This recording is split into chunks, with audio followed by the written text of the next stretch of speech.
Saudara yang kasih dalam nama Tuhan Yesus Kristus, kita ibadah melalui online dan kita harus tetap semangat dan kita akan mendengarkan firman Tuhan sebagai firman yang hidup di dalam diri kita masing-masing. Sebelumnya kita arahkan hati kita kepada Tuhan, kita berdoa. Tuhan Bapa yang bertahta di kerajaan surga, Allah yang kami sembah di dalam nama Tuhan Yesus Kristus, kami mengucapkan syukur Tuhan atas kebaikan-Mu di dalam kehidupan kami. Tuhan, kami undang Engkau ya Tuhan untuk menuntun kami sehingga mengerti akan kebenaran-kebenaran firman-Mu. Kau mengurapi kami pribadi lepas pribadi sehingga kami diberkati oleh firman-Mu ya Tuhan Yesus. Biarlah Engkau urapi mulut bibir hamba, Kau urapi juga Tuhan Yesus jemaat-Mu yang mendengarkan firman ini sehingga kami dapat ya Tuhan mengerti dan diberkati oleh firman-Mu. Apa yang keluar dari mulut bibir hamba, biarlah itu semuanya berasal dari Engkau. Terpujilah Engkau kekal selama-lamanya, berfirmanlah kepada kami ya Tuhan. Kami siap mendengarkan firman-Mu. Dalam nama Yesus kami berdoa dan mengucap syukur. Haleluya, haleluya, amin. Kita buka Alkitab kita membaca dari firman Tuhan, yaitu dari Kisah Para Rasul 1 ayat yang pertama sampai ayatnya yang keempat. Demikian firman Tuhan, sampai ayatnya yang kelima. Demikian firman Tuhan. Hai Theophilus, dalam bukuku yang pertama, aku menulis tentang segala sesuatu yang dikerjakan dan diajarkan Yesus, sampai pada hari Ia terangkat. Sebelum itu, Ia telah memberi perintahnya oleh Roh Kudus kepada rasul-rasul yang dipilihnya. Kepada mereka Ia menunjukkan dirinya setelah penderitaannya selesai, dan dengan banyak tanda Ia membuktikan bahwa Ia hidup. Sebab selama 40 hari Ia berulang-ulang menampakkan diri dan berbicara kepada mereka tentang kerajaan Allah. Pada suatu hari ketika Ia makan bersama-sama dengan mereka, Ia melarang mereka meninggalkan Yerusalem dan menyuruh mereka tinggal di situ menantikan janji Bapa. Yang demikian katanya, telah kamu dengar daripadaku, sebab Yohanes membaptis dengan air, tetapi tidak lama lagi kamu akan dibaptis dengan Roh Kudus. Demikian firman Tuhan. Kalau kita perhatikan dari firman ini, maka kita bisa melihat di sini dan lebih meyakinkan kita lagi bahwa Allah kita, Tuhan yang kita sembah adalah Tuhan yang hidup. Dia membuktikannya. Dia mengalahkan kematian. Dia mengalahkan segala dosa dan Dia bangkit. Dan setelah itu, selama 40 hari Dia bertemu dengan murid-muridnya. Nah, kalau kita lihat, Dia hidup. Allah kita adalah Allah yang hidup. Selain hidup, Dia berkuasa. Dan kuasa di bumi, kuasa di surga sudah diberikan kepada Tuhan. Dan Dialah yang memberikan kehidupan yang kekal bagi kita, orang yang percaya kepadanya. Kehidupan kekal, di mana kelak kita akan naik ke surga. Dan saat ini ketika kita masih di bumi ini, dan kita tetap mempunyai kehidupan yang hidup itu. Dan kalau kita lihat di dalam Galatia 2 ayat 20, dikatakan, namun aku hidup, tetapi bukan lagi aku yang hidup di dalam diriku sendiri, tetapi Kristus yang hidup di dalam aku. Jadi sekali lagi, Kristus yang hidup di dalam aku. Kristus yang hidup itu, itulah yang hidup di dalam kita. Dan itulah yang selalu menuntun kita di dalam kehidupan kita sehari-hari. Karena itu kita menjadi hidup dan dipelihara oleh Tuhan. Dan kita harus buktikan juga bahwa kita hidup. Nah, bukti orang yang hidup, bukti bahwa kita ini benar-benar hidup di dalam Tuhan. Yang pertama, bahwa kita semakin dewasa, iman kita semakin bertumbuh setiap saat, setiap hari. Kalau iman kita tetap, ya berarti kita statis. Namanya kita tidak hidup, tetapi kita tetap. Iman kita itu tetap bertumbuh di dalam Tuhan. Kepercayaan kita semakin hari semakin bertambah-tambah kepada Tuhan. Penyerahan hidup kita kepada Tuhan semakin bertambah-tambah sehari demi hari kepada Tuhan yang memelihara kita. Karena Dia berjanji memelihara kita. Bahkan dikatakan di dalam Yohanes 10 ayat 10, Dia datang untuk memberikan hidup yang berkelimpahan. Luar biasa Tuhan kita itu, saudara. Karena itu tidak ada lagi keraguan kita untuk mengikut Tuhan. Tidak ada lagi keraguan bagi kita untuk berserah kepada Tuhan. Tuhan kita yang hidup. Haleluya. Tuhan kita itu hidup di dalam setiap aktivitas kita sehari-hari. Dan saya percaya saudara dan saya akan tetap dipelihara oleh Tuhan kalau kita berserah kepadanya, kalau kita melakukan apa yang selalu diinginkan Tuhan dari kehidupan kita. Itulah janji Tuhan yang meneguhkan kita dan membuat kita semakin percaya kepada Tuhan kita yang hidup. Tuhan kita yang hidup, kalau kita lihat dari pembacaan ini, di dalam ayatnya yang ketiga, ayat 3b dikatakan, sebab selama 40 hari Ia berulang-ulang menampakkan diri dan berbicara kepada mereka tentang kerajaan Allah. Kenapa Tuhan Yesus harus menampakkan diri kepada para murid-muridnya? Tujuannya yang paling utama adalah untuk memulihkan kehidupan mereka. Dan tujuan yang lain yaitu mengajar mereka kembali untuk memulihkan hidup mereka.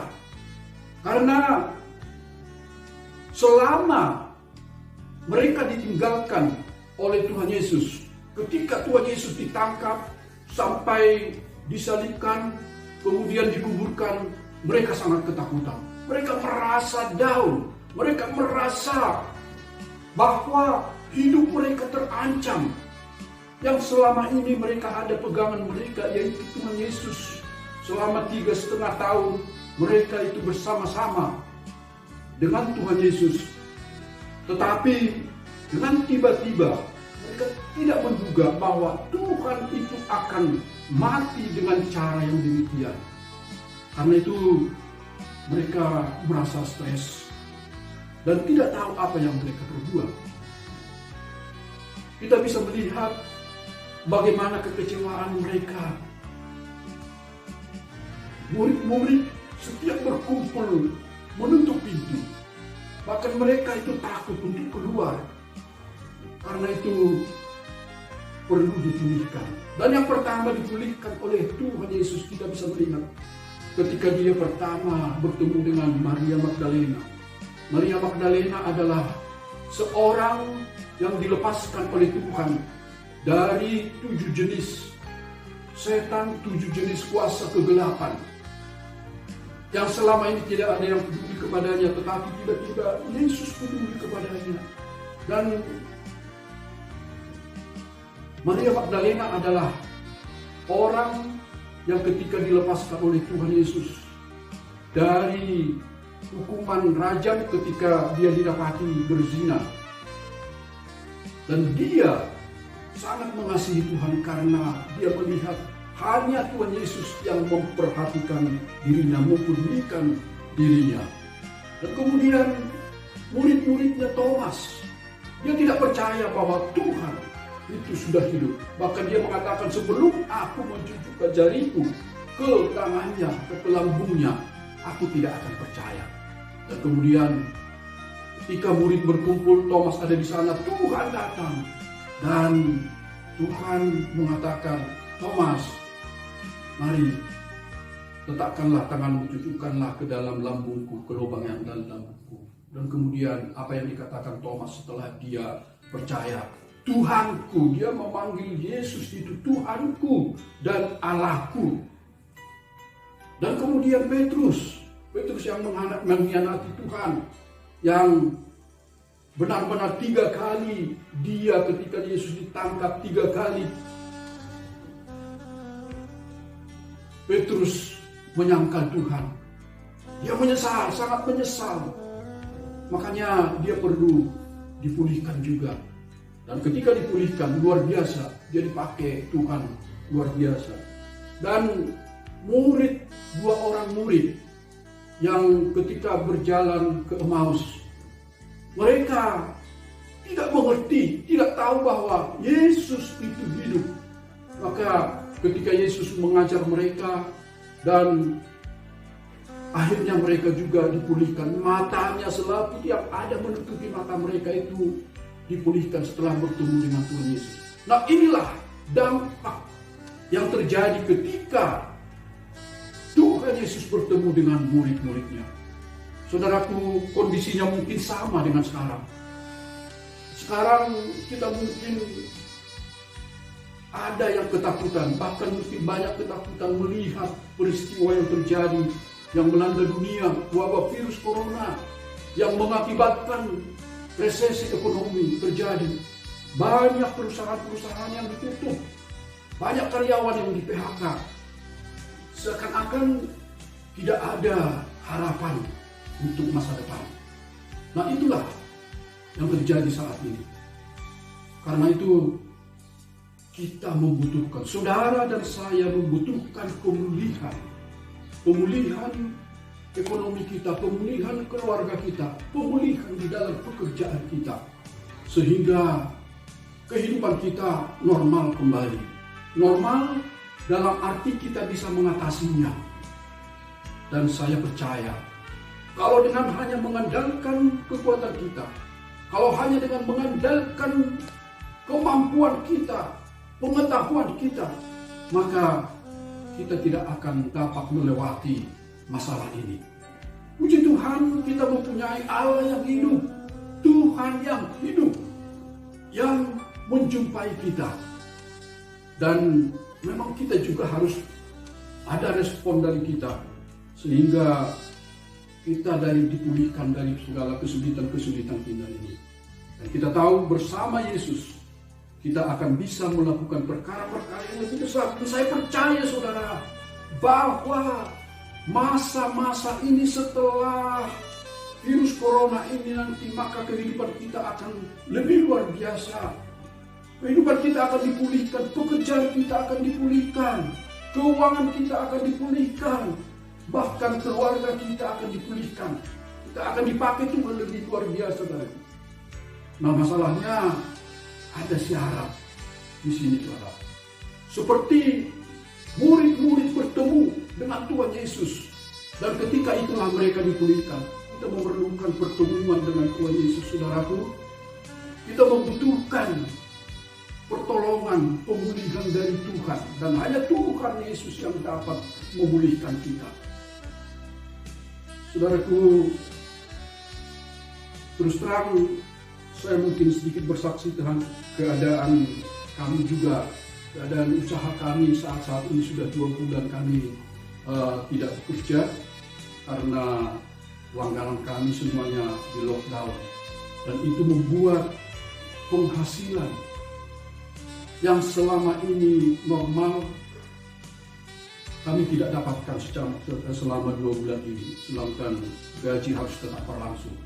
Nah, ini membuat ada kekhawatiran bagaimana ke depannya, bagaimana kelanjutan dari usaha kami ini.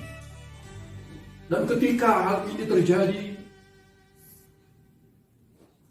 satu-satunya yang kami lakukan, yang saya lakukan, harus semakin dekat, harus semakin ada pertemuan yang sering dengan Tuhan. Nah, itulah yang kami lakukan setiap malam, hampir setiap malam kami melakukan membuat mesbah keluarga di dalam keluarga kami. 5 orang, kebetulan anak kami juga 2 dari Semarang, itu ada bersama dengan kami. Dan setiap malam, setiap kalam kami memuji, menaikkan pujian kepada Tuhan, berserah kepada Tuhan, bahkan membaca firman Tuhan, mendengarkan firman Tuhan. Karena itulah kekuatan yang bisa kami andalkan. Dan kemudian saya kadang-kadang bersama dengan istri saya setiap pagi kami selalu bersaat teduh. Kami selalu tersungkur di bawah kaki Tuhan. Karena saya teringat bahwa firman Tuhan mengatakan, setiap pagi Tuhan datang untuk menemui kita. Artinya apa? Sebenarnya Tuhan itu setiap pagi ingin menemui kita. Sehingga memang benar-benar ketika kami melakukan itu dan berserah kepada Tuhan, memuji memuliakan Tuhan, ada suatu kekuatan, ada suatu semangat, ada suatu harapan yang timbul di dalam hati kami, di dalam hidup kami, bahwa semua ini akan berlalu dan Tuhan akan memulihkan kembali segala apa yang kami alami saat ini, yang kita alami. Karena itu saudaraku, saya ajak kita semua supaya pada saat-saat kesulitan dan pada saat kita tidak tahu apa yang akan terjadi ke depannya, kita datang kepada Tuhan. Kita selalu berseru kepada Tuhan, karena Tuhan itu sudah berjanji kepada kita untuk memelihara kita, menyertai kita. Allah itu adalah Tuhan yang hidup, Allah Immanuel beserta dengan kita. Dan itulah yang harus kita lakukan. Dan saya percaya kalau itu yang kita lakukan, selalu dekat dengan Tuhan, maka hidupmu, hidupku, dan hidup kita semua, pekerjaanmu, pekerjaanku, dan pekerjaan kita semua akan dipulihkan oleh Tuhan. Dan yang terakhir, saudaraku, kita baca dari ayatnya yang keempat.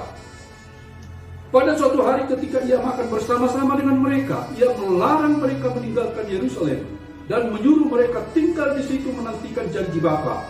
Yang demikian katanya, telah kamu dengar daripadaku, sebab Yohanes membaptis dengan air, tetapi tidak lama lagi kamu akan dibaptis dengan Roh Kudus. Menantikan janji Bapa. Di Injil Yohanes, Tuhan Yesus mengatakan ketika Dia nanti meninggalkan kita dan naik ke surga, maka janji Bapa akan diberikan kepada kita, yaitu apa? Yaitu Roh Kudus. Roh Kudus sebagai Roh penolong, Roh Kudus sebagai Roh penghibur. Dan itulah memang yang kita butuhkan saat-saat ini. Harus ada yang menolong kita, harus ada yang menuntun kita untuk melakukan segala sesuatu di dalam hidup kita, dalam kesulitan kita. Karena Roh Kudus itu adalah pribadi ketiga. Allah Roh Kudus adalah pribadi ketiga.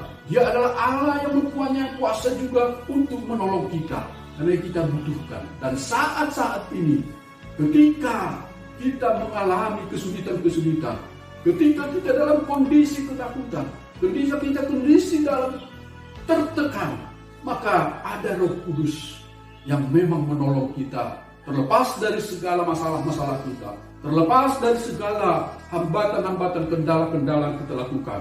Maka ketika kita berharap kepada Roh Kudus, maka Roh Kudus akan menolong kita. Dan kemudian janji Bapa adalah bahwa kita akan dipenuhi oleh Roh Kudus. Kita sangat membutuhkan kita dibaptis dengan Roh Kudus. Dengan kita dibaptis dengan Roh Kudus, maka apa yang ada di dalam firman Tuhan yang mengatakan, tetapi kamu akan menerima kuasa kalau Roh Kudus turun ke atas kamu, dan kamu akan menjadi saksiku di Yerusalem dan di seluruh Yudea dan Samaria dan sampai ke ujung bumi. Ketika kita dipenuhi oleh Roh Kudus, ada kuasa, ada keberanian kita untuk menjadi saksi Tuhan Yesus Kristus. Nah, inilah yang menjadi pesan Tuhan Yesus kepada kita ketika sebelum Dia naik ke surga, maka kita akan dipenuhi oleh Roh Kudus dan kita harus menjadi saksi Kristus di dalam kehidupan kita, yaitu melalui apa? Melalui perbuatan kita, melalui omongan kita, melalui juga pikiran kita, kita menjadi saksi. Dan sebenarnya untuk menjadi saksi ini tidak terlalu susah ya. setiap hari. Bukan harus kita menjadi saksi itu memberitakan firman Tuhan. Dan memang iya, kita memberitakan kabar baik, memang bukan hanya harus berkhotbah, tetapi kita memberitakan firman Tuhan, kabar baik, yaitu melalui perbuatan kita yang baik, melalui perkataan kita yang memberikan semangat kepada orang lain, yang menguatkan orang lain, kemudian melalui pikiran kita yang memberikan pikiran-pikiran yang positif, sehingga membangun hidup orang lain juga. Jadi saudaraku, pada hari ini kita dikatakan oleh Tuhan di dalam firman-Nya ini ada 3 hal, yaitu pertama, bahwa Tuhan Yesus Kristus adalah Tuhan yang hidup. Jadi kita semakin percaya kita tidak salah untuk menyembah Dia, Tuhan yang hidup. Yang kedua, bahwa Tuhan Yesus Kristus yang hidup selalu ada bagi kita, selalu datang menjumpai kita, dan kita juga bertemu dengan Dia sehingga hidup kita dipulihkan. Karena itu mari kita semakin intim dengan Tuhan. Setiap saat, setiap hari ada Tuhan di dalam hidup kita. Dan yang ketiga, kita dipenuhi oleh Roh Kudus untuk menjadi saksi yang hidup melalui perbuatan kita, melalui perkataan kita, dan melalui pikiran kita. Itulah firman yang bisa saya bagikan kepada Bapak Ibu Saudara sekalian. Biarlah firman ini menjadi pedoman di dalam hidup kita, dan firman ini menjadi hidup di dalam kehidupan kita. Tuhan Yesus memberkati kita. Mari saudara, tutup Alkitabmu. Kita berdoa kepada Tuhan. Kami bersyukur ya Tuhan atas segala penyertaan-Mu di dalam pemberitaan firman ini ya Tuhan. Biarlah apa yang sudah hamba sampaikan itu berasal dari Engkau ya Tuhan. Firman-Mu yang sudah hamba sampaikan kepada orang-orang umat-Mu yang percaya kepada-Mu ya Tuhan Yesus, berbuah menjadi hidup di dalam kehidupan mereka ya Tuhan. Jadikan Tuhan kami menjadi pelaku-pelaku firman-Mu Tuhan. Kami semakin percaya Engkau hidup, dan Engkau ya Tuhan Yesus selalu datang kepada kami, menolong kami, memulihkan hidup kami, memulihkan segala pekerjaan kami, dan segala apa yang menjadi kehendak-Mu di dalam hidup kami, semuanya Engkau pulihkan. Keluarga kami Engkau pulihkan juga ya Tuhan. Demikian juga Tuhan, kami berdoa Tuhan, biarlah Kau memenuhi kami dengan Roh-Mu, sehingga kami dapat ya Tuhan Yesus berani ya Tuhan untuk menjadi saksi-Mu yang hidup melalui perbuatan kami Tuhan Yesus. Selalu Tuhan mengasihi orang lain ya Tuhan. Demikian juga Tuhan melalui perkataan-perkataan kami, di mana kami selalu memperkatakan Tuhan tentang Tuhan, memperkatakan Tuhan hal yang positif, dan menguatkan Tuhan orang yang letih lesu ya Tuhan, sehingga semangat mereka dibangkitkan oleh perkataan-perkataan yang keluar dari mulut kami. Demikian juga Tuhan pikiran kami Tuhan, pikiran positif ya Tuhan Yesus, sehingga ketika kami berpikir Tuhan, biarlah Tuhan Yesus, pikiran kami Tuhan Yesus ada di bawah pikiran Tuhan, sehingga Tuhan selaras dengan pikiran-Mu. Terima kasih Tuhan, terima kasih pemberitaan firman Tuhan ini ya Tuhan. Engkau memberkati kami setiap saat. Terpuji-pujilah Engkau kekal selama-lamanya. Mari saudaraku, terimalah berkat Tuhan. Angkat tanganmu, arahkan hatimu kepada Tuhan. Tuhan memberkati engkau dan melindungi engkau. Tuhan menyinari engkau dengan wajahnya dan memberi engkau kasih karunia. Tuhan menghadapkan wajahnya kepadamu dan memberi engkau damai sejahtera, sukacita, berkat yang berlimpah-limpah dari Allah Bapa melalui anaknya Tuhan Yesus Kristus, dan persekutuan dan pertolongan Roh Kudus yang menyertai kita mulai saat ini sampai Maranatha, sampai Tuhan Yesus datang untuk yang kedua kalinya menjemput kita di awan-awan yang permai, bahkan sampai selama-lamanya. Amin. Amin. Bagaimana kabarnya? Luar biasa. Amin. Kita terus berdoa dalam menghadapi pandemi virus corona saat ini. Berdoa bagi bangsa Indonesia agar juga segera terlepas dari virus corona, juga jemaat GBI Gerharapan.